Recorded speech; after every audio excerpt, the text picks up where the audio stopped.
그런 사람들이 될 수 있었으면 참 좋겠다라는 게 이 고난주간을 보내는 예수님의 어떤 메시지 아닌가 합니다. 그래서 한 영혼이라도 우리가 정말 그들을 위해서 기도할 수 있는 영혼이 있고요. 그들을 위해서 좀 품을 수 있는 영혼들, 그들을 위해서 전도하다가, 복음 전하다가 좀 상처받은 그 흔적들, 이런 흔적들이 우리에게 좀 남아있으면 여러분 전도가 되지 않아도 우리는 이미 주님으로부터 상급을 받을 수 있는 일들, 그런 하나님의 사람이 될 수 있을 겁니다. 중요한 것은 됐느냐 안 됐느냐가 중요한 게 아니고요. 내 몸에 그런 상처들이 있냐, 흔적들이 있느냐 하는 겁니다.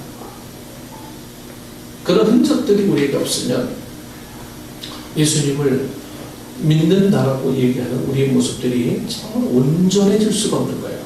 네, 온전해질 수가 없어요. 분위기에 휩쓸려요. 예수의 흔적이 없는 그리스도인들은 맛을 잃은 소금과 같고요. 빛을 잃은 등불과 같습니다. 우리가 온갖 십자가의 장식으로 우리를 포장할지라도 여러분 예수의 흔적이 없으면 예수의 사람들이 아닌 거예요. 생명의 삶에서도 얘기 강의했죠.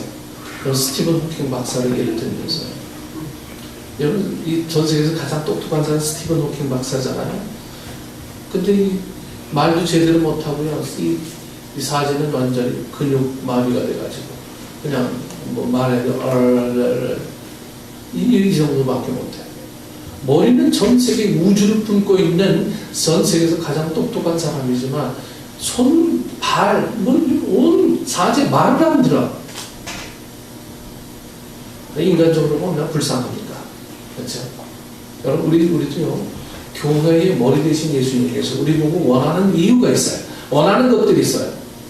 성도들에게. 머리가 이렇게 시키면 우리가 지체인데 지체는 당연히 여러분 머리가 시키면 이건 자동적으로 해야 되는 거죠. 그렇죠? 자동. 머리가 시키면 난 너 그 시건방져서 못해. 손이 그렇게 얘기합니까? 발이 난 머리 너만 가. 난 안 갈래. 이렇게 얘기할 수 있어요. 자동이죠. 근데 예수님께서 우리에게 원하는 것들이 있음을 알면서도 손발이 안 해요. 마비가 돼버렸어요. 우리 속에 이런 마비가 돼버린 일들이 우리에게 얼마나 많은지 모릅니다. 각기 소견에 옳은 대로 다 행하는 거예요. 여러분 이런 상태로서는 결코 하나님의 의를 이루어낼 수가 없어요. 하나님의 의를 이루어낼 수가 없습니다. 주님은 계속 우리에게 교회 존재 목적을 이야기하는데 우리는 항상 나는 내 신앙 건사하기로 바쁩니다라고만 늘 이야기하는 우리의 모습들. 주님은 다른 사람에게 영향력을 주는 신앙을 우리에게 요구하지만 나는 나 하나 건사하기로 너무 힘듭니다. 벅찹니다. 여지도 없어요. 우리가 이렇게 얘기한다면 정말 우리가 예수의 흔적을 몸에 담고 사는 사람인지를 우리는 이 고난주간에 다시 한번 봐야 된다라고 하는 거예요. 예수의 흔적이 내게 뚜렷이 새겨져 있는지를 좀 돌아보고 그 흔적을 선명하게 하는 그런 고난주간이 됐으면 좋겠습니다. 그래서 이번 고난주간 나는 우리가 정말 한 끼 금식을 좀 할 수 있었으면 좋겠다. 네.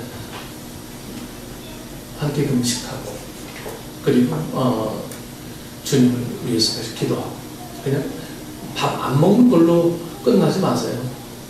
그 시간을 기도하세요. 금식하는 이유는요 기도하기 위해서지 밥을 한 끼 건너뛰기 위함이 아닙니다.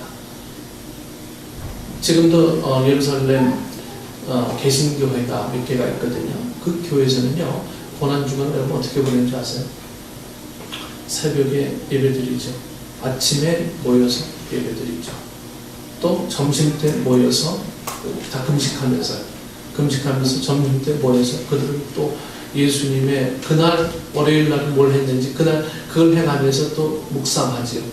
또 저녁에 모여서 그들은 또 모여서 예배를 또 드리고 일주일 내내 그래요. 일주일 내내 고난주간에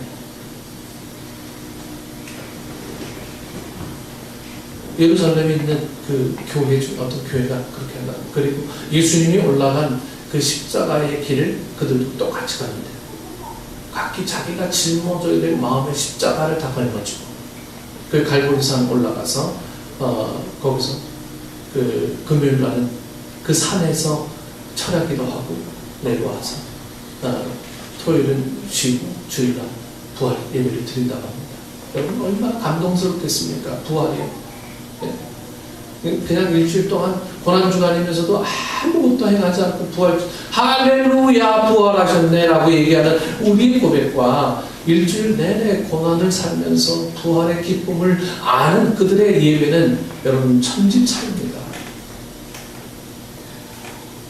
우리가 그렇게 할 수는 없지만 적어도 이 부활, 이 고난주간에는 우리 좀 고생시키세요. 우리 몸을요. 고생시키고 그리고 어려움에 좀 빠뜨려 보십시다. 그래서 주님을 찾지 않으면 안 되는 상황으로 자꾸 몰아가야 돼요. 그래서 예수의 흔적을 그나마 좀 끄집어낼 수 있는 그런 한 주간이 됐으면 좋겠습니다. 그래서 새벽 기도에도 합니다. 새벽 기도에 그냥 말씀만 볼 예정입니다. 여러분 자유롭게 오셔서 혼자 기도하시다가 그리고 시간이 되시면 각자 돌아가시고 이렇게 했으면 좋겠어요. 뭐 굳이 설교를 한다고 해서 새벽 시간에 여러분들이 그 설교를 깊이 들어서 할 거 아니에요. 정말 주님과 만나서 예수의 흔적을 찾는 한 주간 됐으면 좋겠다. 그런 생각을 하면서 여러분들이 이 고난주간을 어떻게 살 것인가, 부활주의를 어떻게 맞을 것인가, 이런 마음으로 한 주간을 보내셨으면 좋겠습니다. 이 한 주간은 어찌 보면 우리 믿음의 여정을 정말 판가름할 수 있는 중요한 한 주가 될 수도 있어요.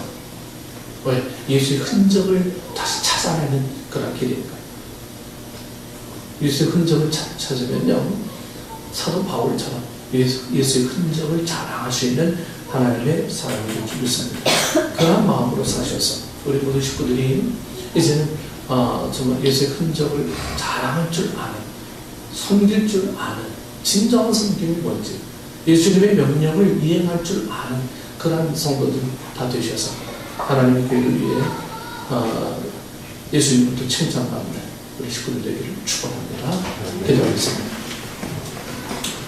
좋으신 아버지 하나님, 은혜를 감사합니다. 예수 믿는 것, 이것이 우리의 최종 목적인 줄 알았습니다. 그러나 주님은 예수 믿는 것의 최종 목적이 있는 것이 아니라 영혼 구원에서 제자 만드는 일들이 최종 목적이었음을 주님은 마지막 유언에 기록하고 있는데, 우리는 내가 예수 믿고 그것으로 끝나는 것으로 만족했던 우리의 모습을 이제는 돌아보게 하시고, 이제는 나를 예수 믿게 하신 것은 또 다른 사람을 예수 믿게 하기 위한 하나님의 계획인 줄 알게 하여 주옵소서.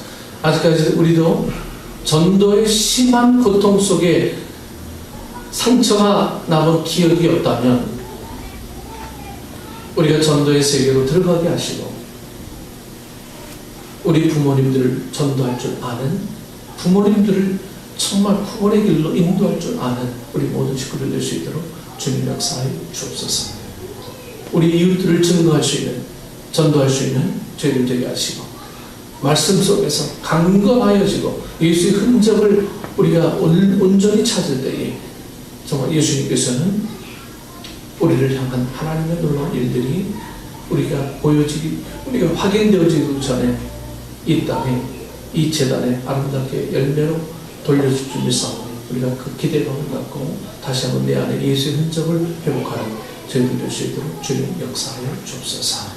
감사드리고 예수님의 이름으로 기도드리옵나이다. 아멘.